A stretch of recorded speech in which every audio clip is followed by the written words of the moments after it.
तो hello students, आइए आज हम लोग सीख रहे हैं। चैप्टर एपी है अपना और ये एक्सरसाइज है 5.3। 5.3 में आज हम लोग जो क्वेश्चन सॉल्व कर रहे हैं, question number 5 and onward question solve करेंगे। यानी 1 to 4 हम लोग ऑलरेडी सीख चुके हैं।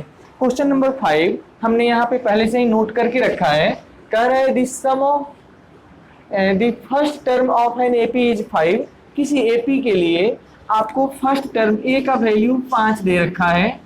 आगे कह रहा है लास्ट टर्म 45 है, यानी ए एन का वैल्यू 45 है।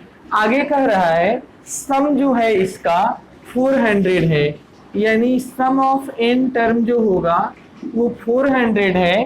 तो find the number of terms, n को फाइंड करना है। और फिर कह रहा है कॉमन डिफरेंस डी भी फाइंड कीजिएगा, है ना। आइए ए एन का फॉर्मूला लिख लेते हैं। तो a plus n minus 1 into d का वैल्यू 45 है। ए के बदले 5 रख लो, तो 5 प्लस एन माइनस 1 डी का वैल्यू 45, और यहाँ से आ जाएगा एन माइनस 1 इंटू डी का वैल्यू 40। ये 5 इधर जाके माइनस कर दिया, तो 45 से 5 को माइनस करने से एन का value n minus 1 into d आ गया अपने पास 40।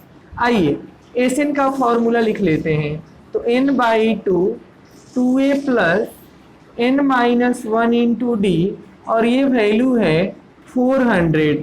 एन की जानकारी हमें नहीं है। 2 इंटू ए के जगह पे क्या लिखोगे, ए के जगह 5 है, तो 2 into 5 plus n minus 1 into d का वैल्यू यहाँ से लिख लेंगे 40। ये रिजल्ट 400 के इक्वल है। ध्यान दीजिएगा, यह n बाई 2, ये 10 प्लस 40 50 होता है, इज इक्वल टू 400। n 2 से कट गया 25 मरतबा, तो यहाँ से n का वैल्यू आ जाएगा 400 अपॉन 25। इसको कैंसिल भी कर सकते हैं हम लोग, तो 25 से 8 ये 16 मरतबा कटेगा। n का वैल्यू 16 आ गया। देख लीजिए ध्यान से, इस पूरे ही क्वेश्चन में n के लिए आंसर निकालना था, n निकल चुका है। जब n निकल गया है तो आपको कॉमन डिफरेंस d चाहिए। आइए n के जगह पे 16 पुट करोगे, तो 16 माइनस 1 कितना होता है, 15d इज इक्वल टू 40, और यहाँ से d का वैल्यू आ जाएगा 40 अपॉन 15। सॉल्व कर लीजिएगा, तो 5 से ऊपर 8 आएगा और 5 से 3 आएगा। कॉमन डिफरेंस आ गया 8/3 और नंबर ऑफ टर्म आ गया 16। तो इस क्वेश्चन को हमने यहाँ आंसर कर दिया। तो अब हम लोग बढ़ रहे हैं क्वेश्चन नंबर 6 की ओर। आइए क्वेश्चन नंबर 6 लिखेंगे, फिर सॉल्व करेंगे। तो पढ़िएगा, क्वेश्चन नंबर 6 हम यहाँ लिख देते हैं। ये कह रहा है कि the first and last term, the first and the last term of an AP is, first and last term of an AP is 17 and 350। किसी AP का फर्स्ट यानी प्रथम और लास्ट यानी अंतिम जो टर्म है 17 और 350 है। तो कह रहा है कि आगे कह रहा है इफ सी डी यानी कॉमन डिफरेंस का वैल्यू अगर 9 है, तो आप यहाँ पे फाइंड करेंगे n का वैल्यू फाइंड कीजिए। कह रहा है कि बताइए n का वैल्यू कितना होगा, और साथ ही बताएंगे कि एस एन का वैल्यू कितना होगा। ध्यान दीजिएगा, इस एपी के लिए क्या क्या गिवन है। तो इस एपी के लिए फर्स्ट टर्म ए का वैल्यू 17 गिवन है, लिख लिया, ए के जगह पे 17 है। लास्ट टर्म यानी nth टर्म जो है वो 350 है। कॉमन डिफरेंस d का वैल्यू 9 दे रखा है। ध्यान दीजिएगा, an का मतलब होता है a plus n minus 1 d is equal to 350। ये फॉर्मूला पहले से था। ये 17 है, यह n की जानकारी आपको नहीं है, d के बदले 9 पुट कर दीजिए, ये 350 आएगा। और 9 इंटू n माइनस 1 का वैल्यू 350 माइनस 17 होगा। तो 10 से 7 जाने पे 3 आता है, ये 34 से 1 माइनस कर लीजिएगा तो 33 आएगा, 333। तो आप देख लीजिए यहाँ से n-1 का वैल्यू आ जाएगा 333/9। कैंसिल कर लीजिएगा तो 9 से आप कटाएंगे तो 9 3 का 27, 3 मरतबा कटा सबसे पहले, इसमें से 6 और ये 3 63, तो 9 7 जा 63। n का value 30, n-1 is equal to 37, तो n का वैल्यू आ जाएगा 38। ध्यान दीजिएगा n निकल गया, दैट इज आपको इस पार्ट का आंसर मिल गया। हमने इसमें नंबर ऑफ टर्म ढूंढ लिया है। आगे चलेंगे, आपको एसएन फाइंड करना था। एसएन का फॉर्मूला होता है n/2 first term plus last term. ठीक है, ध्यान दीजिएगा एस तो रहेगा, n के बदले क्या पुट करना है, तो अभी 38 आया था, तो 38 is equal to 38/2, first term है 17 और लास्ट टर्म है 350। सॉल्व कर लीजिए, ये 19 से कट गया और आपके साथ ये 300 कितना आ जाएगा, 300 367। तो इसको आप मल्टीप्लाई कर दीजिए, आंसर आ जाएगा। मल्टीप्लाई भी कर देते हैं, 367 था, 367 को 19 से मल्टीप्लाई करना था, तो 9 7 जा 9 7 63 के 3 हाथ में 6 आएगा, 9 6 के 54 और 6 60 के 0 फिर से 6 आएगा, गलत बोल रहा हूँ, 63 का 3 हाथ में 6, 9 6 54 और 54 और 6 60 का 0 हाथ में 6 और 9 3 का 27 और 6 33 होता है। ये आ जाएगा 7 6 3, 3 का 3 7 का 7 7 6 सॉरी 6 3 9 और 3 2 5, 5973। ये जो आया इसके S38 यानी फर्स्ट 38 टर्म का जो सम होगा वो 5973 होगा। तो ये आपका आंसर हो गया। आइए क्वेश्चन नंबर 7 के बारे में सोचते हैं थोड़ा, है ना।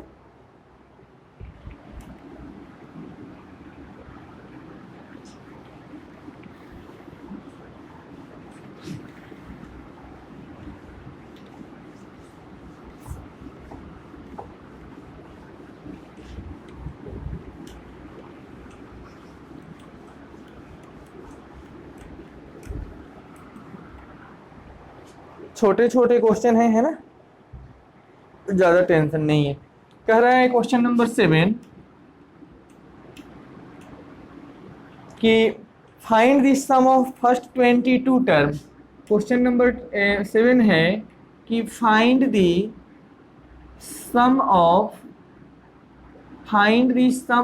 फर्स्ट 22 टर्म यानी 22 टर्म का, ऐसे लिख लीजिए, एनडी नहीं है। Find sum of first 22 term of an AP of an arithmetic progression in which, जिसमें कि डी का वैल्यू है 7, कॉमन डिफरेंस डी का वैल्यू 7 है, और फिर आगे कहता है कि इसका जो सेकेंड 22th टर्म है वो है 149 के इक्वल। क्वेश्चन अच्छे से पढ़ लीजिए।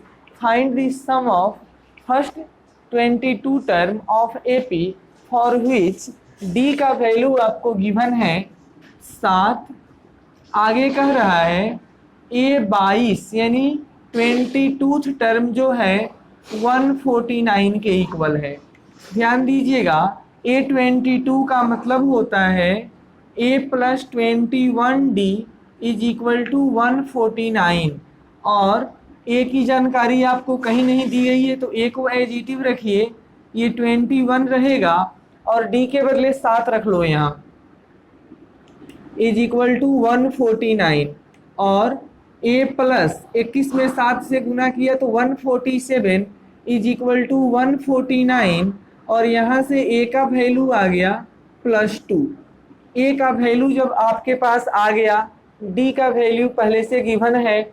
आते हैं आगे, फाइंड क्या करना था, फाइंड करना था सम ऑफ 22 टर्म, S22 क्या फॉर्मूला होता है, तो n/2 2a, तो 2 इंटू ए के बदले 2a प्लस n-1, n के जगह क्या है तो 22 -1 और d के जगह अभी 2 आया था, सॉल्व करेंगे तो ये कटेगा तो 11 हो जाएगा, इंटू ये 4 होगा, 22 से 1 जाने पे 20 आता है, सॉरी 21 आएगा, 21 में 2 से गुना करो 42 आएगा, तो ये 11 तो रहेगा, 42 और 4 46 होता है। अब इसको आप मल्टीप्लाई कर दीजिए तो आपके पास सम ऑफ फर्स्ट 22 टर्म आ जाएगा। मल्टीप्लाई भी हम कर देते हैं, ध्यान दीजिएगा, 46 को 11 से मल्टीप्लाई करना है, मन में ही कर देंगे।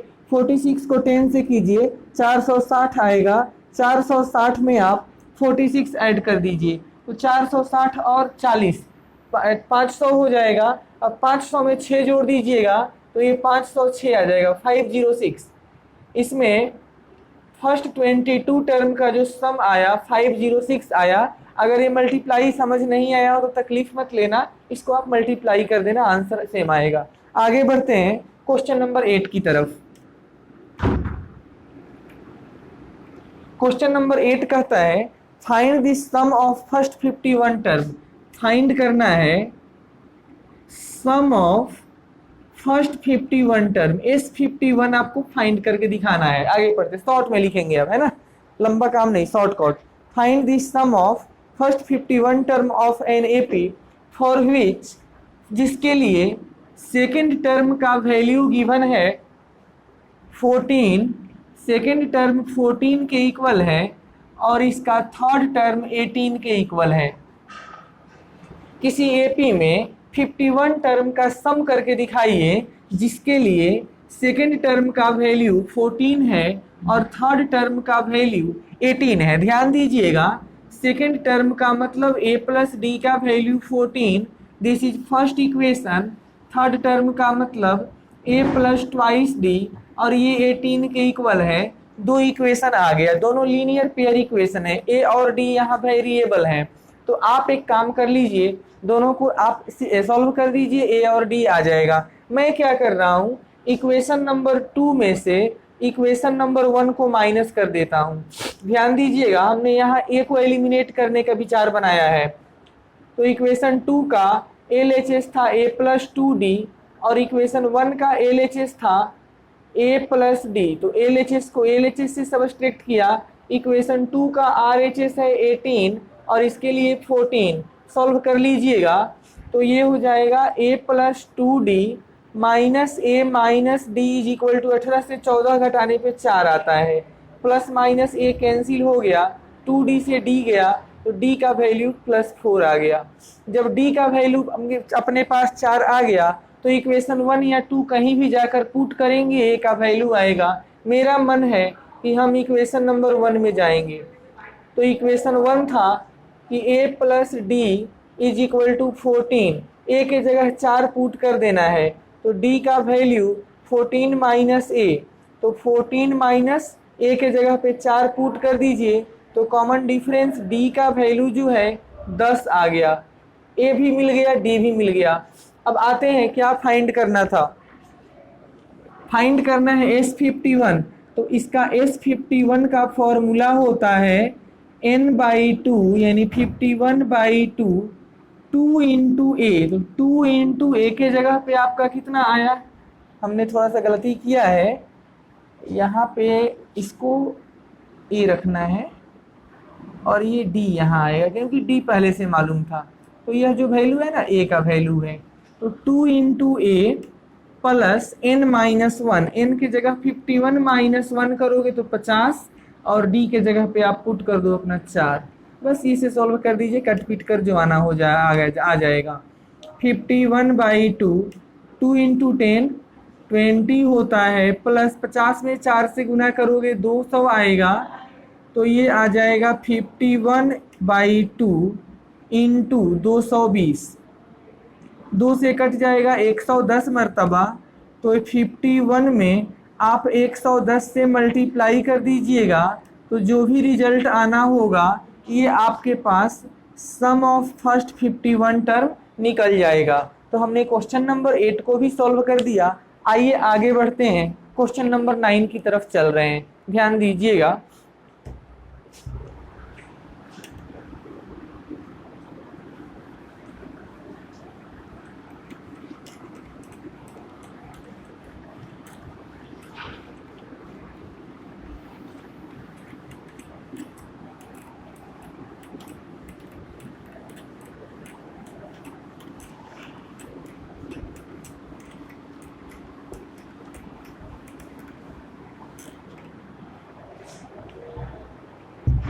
आइए क्वेश्चन नंबर 9 में जा रहे हैं।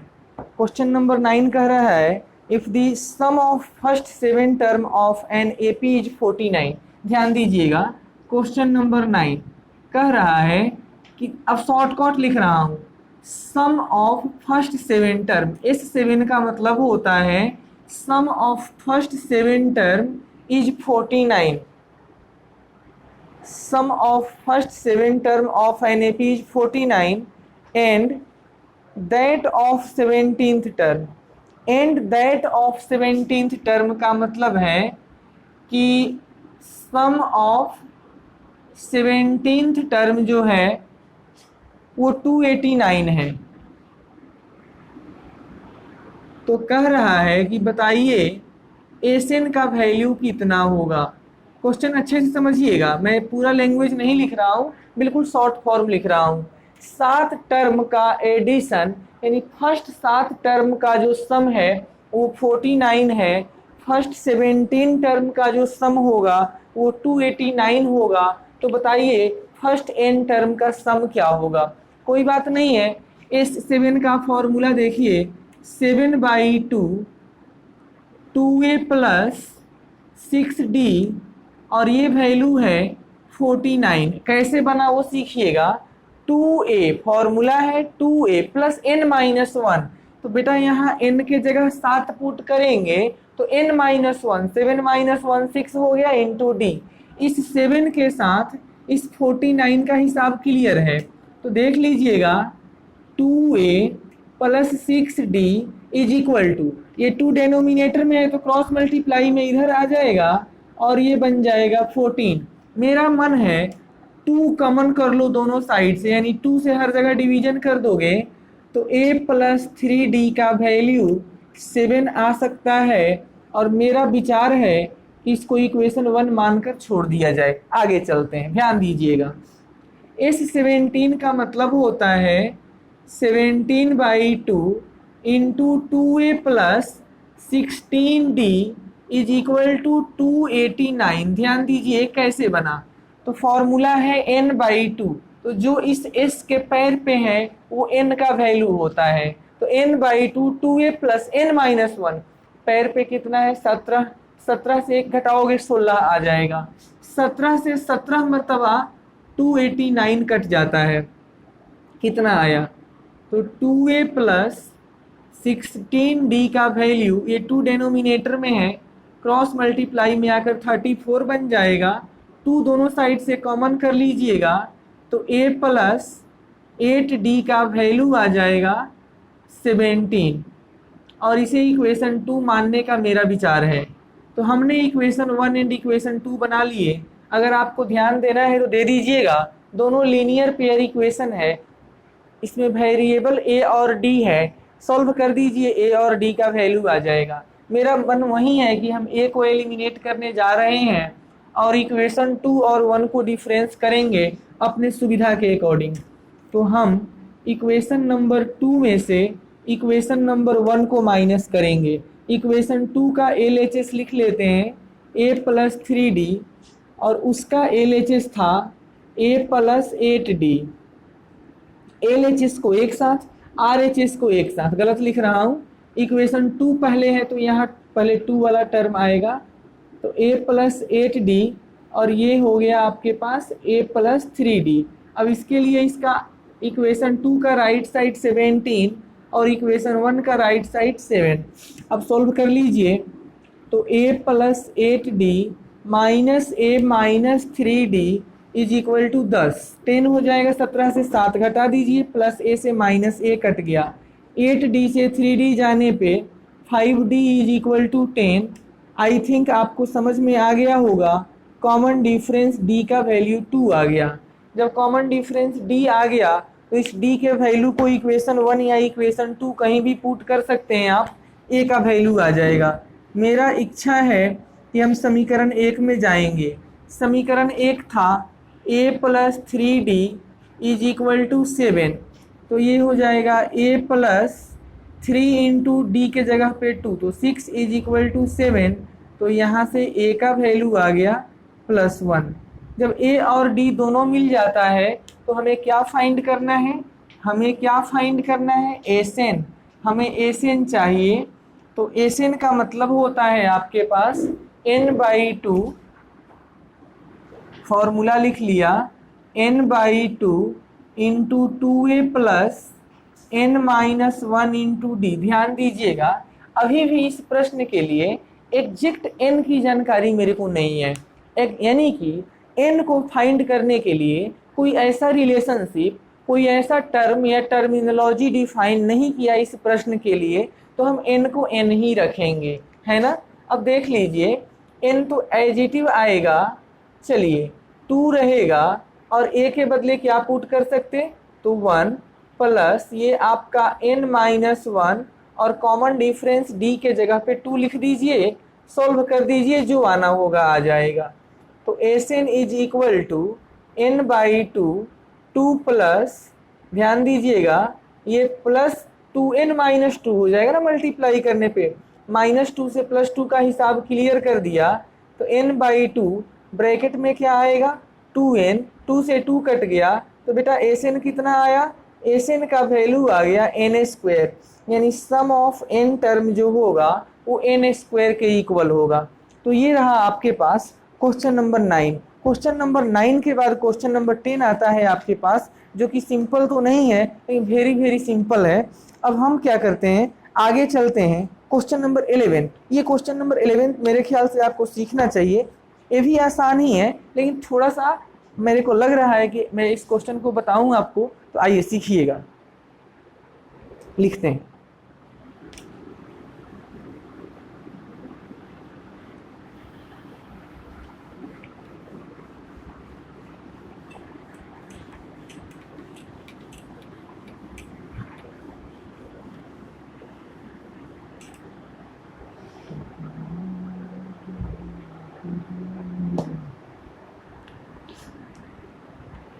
Question number 11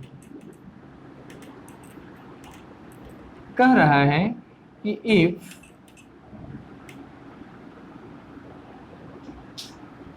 if the sum of n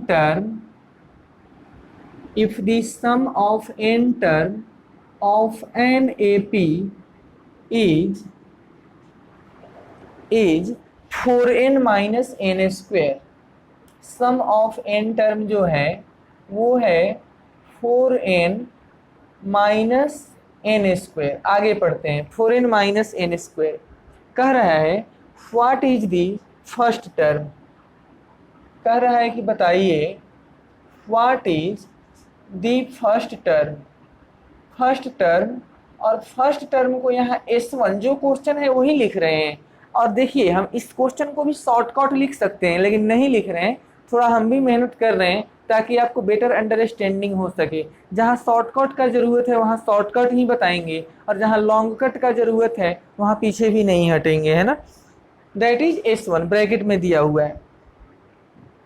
आगे कह रहा है, ये तो क्वेश्चन मार्क हो गया, यहाँ आंसर करना पड़ेगा। आगे कह रहा है what is the sum of 2 term. आगे कह रहा है कि what is the sum of first 2 term हो गए, सम ऑफ फर्स्ट 2 टर्म। थोड़ा सा मिस्टेक कर लिया ना यहाँ पे, यहाँ आएगा सम ऑफ फर्स्ट 2 टर्म। आगे लिख लेते हैं, क्वेश्चन मार्क के बाद कह रहा है सिमिलरली सम ऑफ 3 टर्म, यानी 3 लिख लीजिए, थर्ड मत लिख लीजिए। सम ऑफ 3 टर्म और कह रहा है इसी तरीके से